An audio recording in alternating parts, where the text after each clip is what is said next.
Breaking update আপনাদের জন্য। উদয়পুর কাকরাবন বাজারে বলেরো গাড়ির সাথে বাইকের মুখোমুখি সংঘর্ষে আহত বাইক চালক সহ দুজন।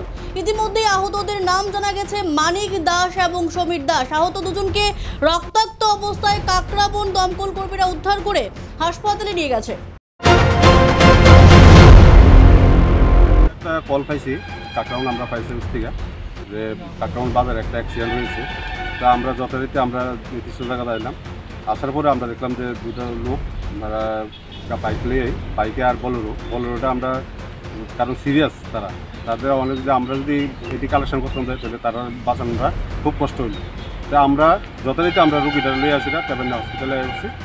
তো ওখানে আমরা যে রিপোর্টটা পাইছি আমরা, যে তারা বাইকে আসছিল আর একটা বলেরো গাড়ি তাদের পা দিতে। তার নাম জানা গেছে?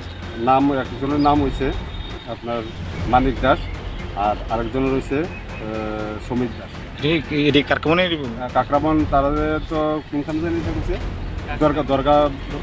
দরগার কাছে, গঙ্গাছড়া না, দরগা বাজার। এটা মানে প্রাথমিক যে আমরা রিপোর্ট পাইছি যে তাদের বাড়ি দরগা বাজার, রং মানে সঠিক না।